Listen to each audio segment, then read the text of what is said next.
Yo, what up? Going for a little hike today. It's been a minute. We're at the Lehigh Valley Nature Gap Center. It's back down there. I don't know how well you can see it in the view. But yeah, doing a quick little walk here after work, you know. Got nothing better to do. It's been raining for like 3-4 days straight. Kind of terrible. Very muddy out. It's unlucky. But I figured I'd get out and go for a little bit of a walk here. Not sure what, I think this trail is called like the linear trail or line trail or something. I don't know.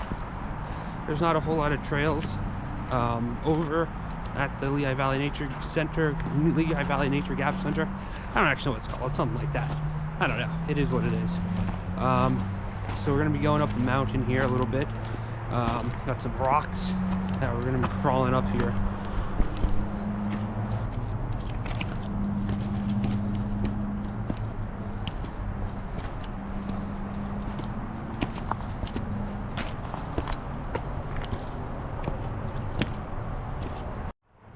Alright, got to the top of the first little punchy climb here. Kind of in the back, you can kind of see the Nature Gap Center way down there. Got a very scenic view of Lehigh River, the road. Got a little bit more uphill, but views up here are pretty nice. There's a nice little spot a little bit farther up. It's kind of like a a concrete shelf or whatever. Nice view, really nice.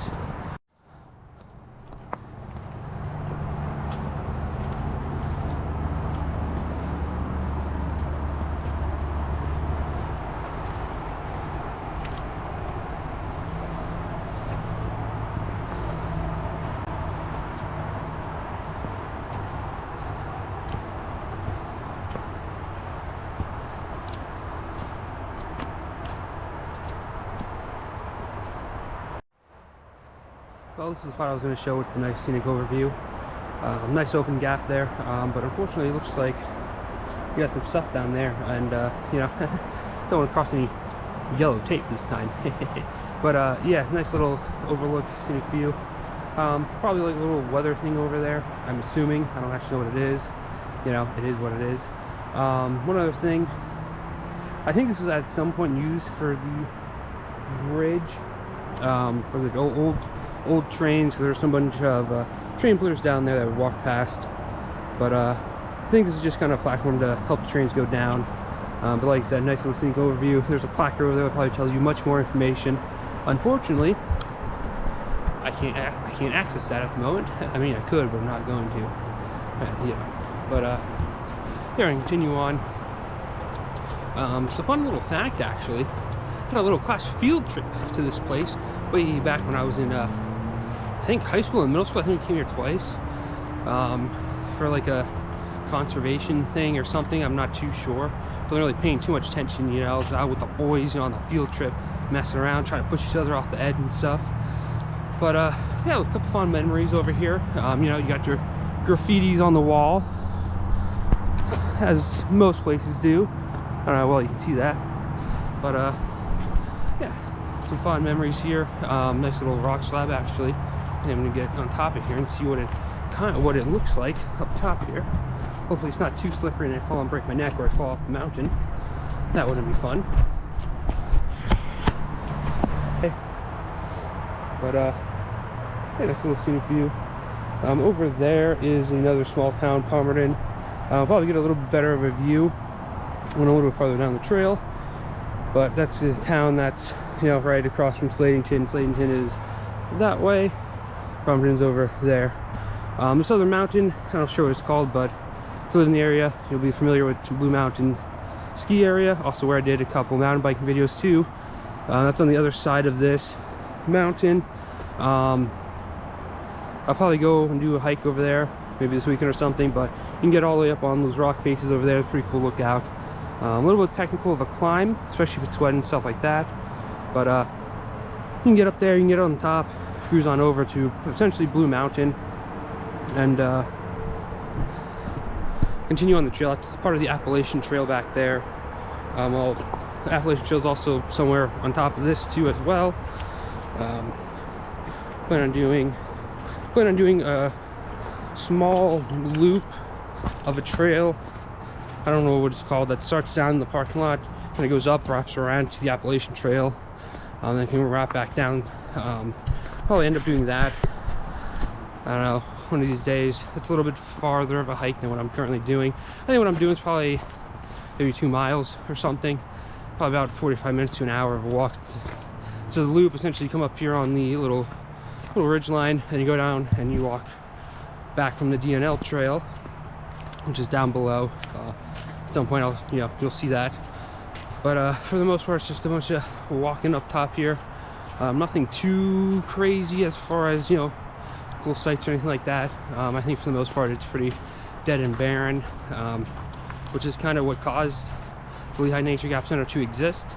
Way back in the day, we had a zinc company, I believe it's a zinc company over in Palmerton, and back in the day, hey, you didn't give a shit. You just started pumping stuff in the air, said, hey, we'll worry about it later.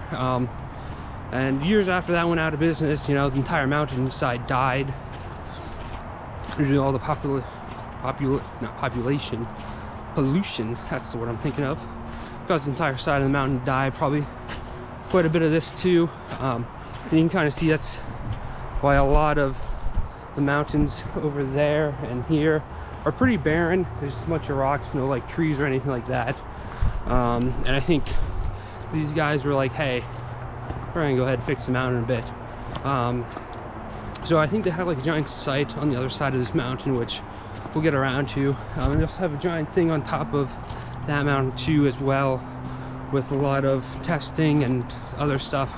I'm not one of these people, although, little fun fact, I also had to do an internship, or I guess community service, to graduate high school. That's something my high school did. That you either need to do that, you either need to, I think, pass the state standard test with like fucking high ass scores, which, hey, your boy did that shit in 5 minutes. I just circled C and said, hey, here you go. The teacher was like, bro, do you even try? I'm like, no, I'm leaving. So I had to do, I think it was like 180 hours of community service or something like that, or 100. Dude, I don't know, that was stupid. It taught me nothing, just taught me to absolutely hate school even more. But I did make a trail. I will show you guys later. The trail was completely useless. No one was ever going to use it, but they said, hey, let's give this kid something to do. So I ended up making a trail that is probably destroyed, completely probably overgrown and whatever. So I'm gonna go check it out, see if there's even a possibility of walking. I'll tell you a little bit more about that trail once I get over there. But for the most part, just gonna keep on walking until I get to something interesting or I want to say some more stuff.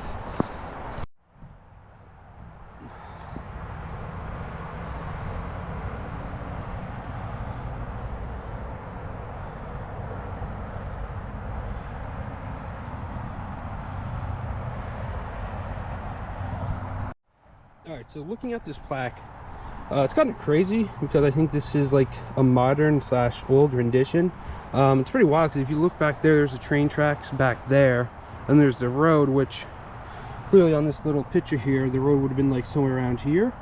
So that road didn't exist, which is kind of wild to think there's like, I don't know, like kind of like a canal system or something over here. And like looking at it now, it's like, I don't even see how this would even be a possibility back then, but modernization and futuring and cars and stuff like that.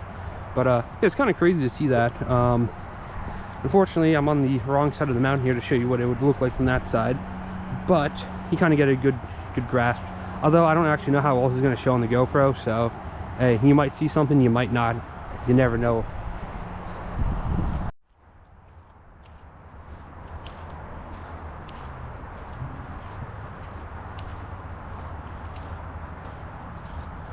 You actually kind of see some of the old railroad that used to be here, which, to be honest, I don't know how they did that. It's on the side of a mountain and it's kind of like into the mountain.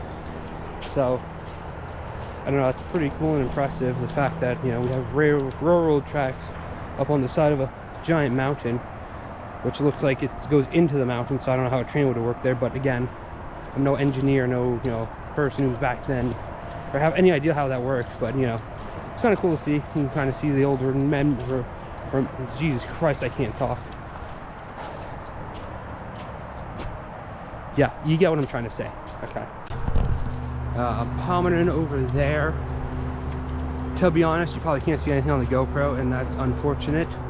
I might switch over to my other camera because you'll probably be able to see things better that way. But there's like a cool Russian church or something over there. It's kind of got like the Hershey Kisses tops. You know, so I don't really know if there's a big Russian population. I don't think there really was. There's another birdhouse right there. Alright, I switched over to my bigger camera-ish. You can kind of see the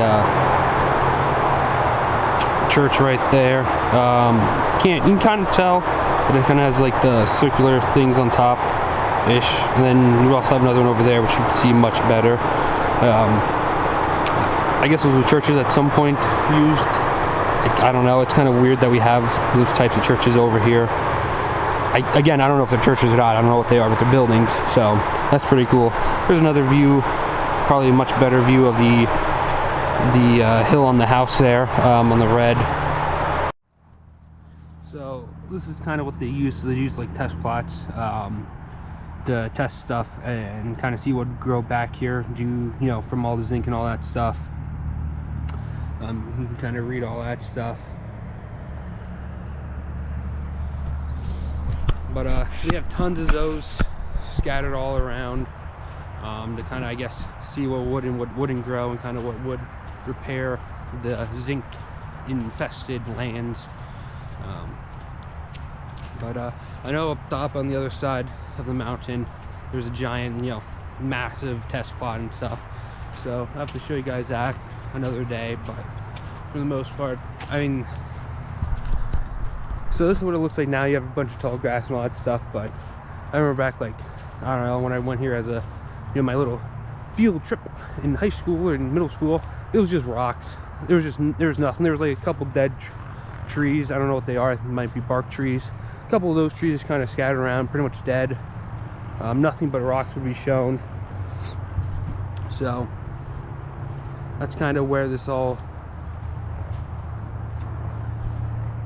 this kind of grew all back and all that stuff.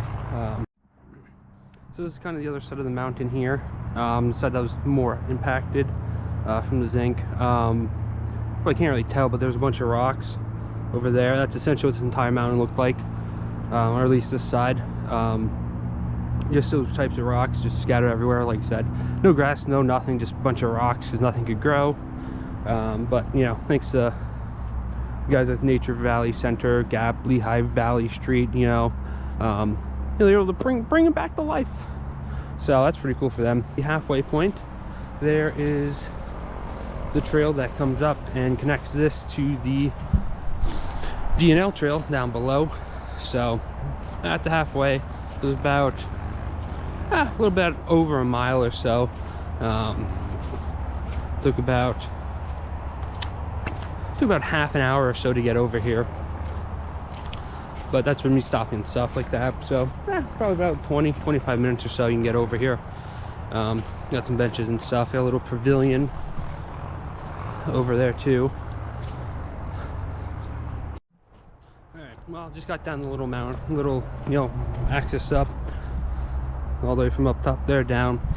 Nothing crazy. And now we're on the D&L trail, which, if you've been on the D&L trail, nothing special. If you don't know what it is, you know, I'm gonna give you a very loose rendition of what it might be. I think it's just a trail that pretty much follows the Lehigh River, I believe that's what it's called, all the way down to Delaware, or goes into the bay or whatever. I'm not too exactly sure where it starts. I think it starts, obviously it starts where the Lehigh River starts. I don't know where that starts. I think somewhere in Pennsylvania, maybe? No clue. But it's pretty far.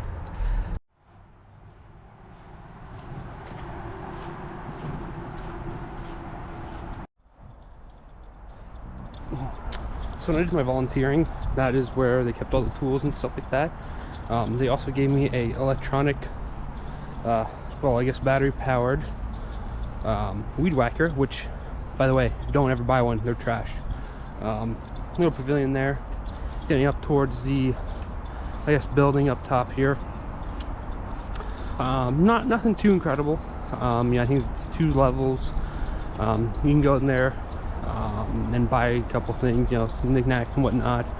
I think they also have like convention meetings or something in there. There's room for that. I'll have to show you the inside of that one day. I don't know if it's open now, probably not, but I'll have to check that out. But yeah, nothing too crazy in there. There's a lot of test plots over there, testing stuff, you know, soil and stuff like that.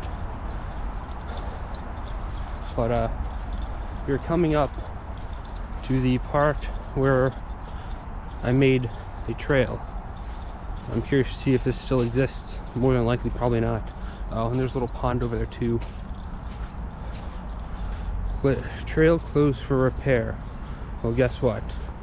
We're gonna go ahead and investigate a little bit farther.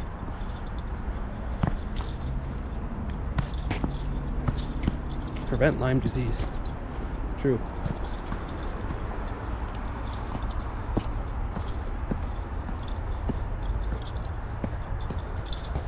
Yeah, so this is essentially where the trail, I think, started. I think you walk over there and around there, or maybe down here. But yeah, it doesn't really look very good as a trail. Probably nobody has maintained or tried to clean it up like I had to.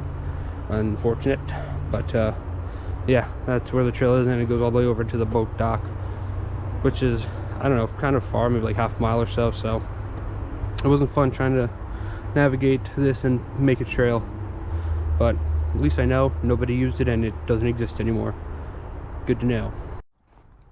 So there's actually a little shortcut here that we can go, so having to go all the way back around or up that way.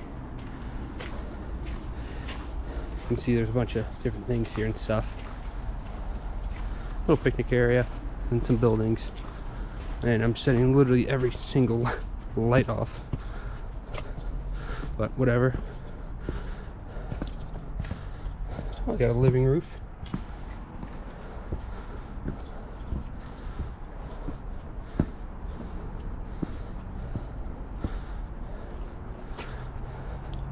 And just like that, we're back at the parking lot. This is the front of the building. Got pamphlets and, oh no, those are books, I guess. The Osprey House, I guess that's what it's called.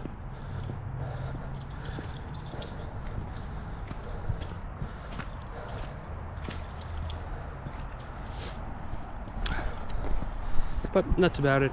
Small little building, nothing too crazy.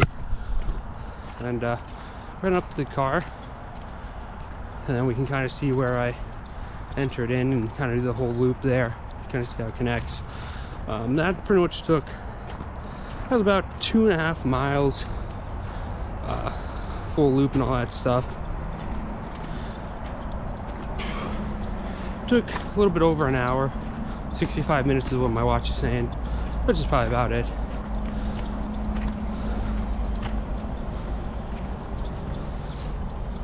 But yeah, back up the car. This is another trail that goes up that I think I'm gonna probably do maybe this weekend or so, that goes up, top and around. But right there is where I started the trail, goes up to the mountain, and that down there is where you end it. But yeah, it's a nice little walk, nice little loop real quick, especially after work. So if you enjoyed the video, cool, awesome. If not, cool, awesome.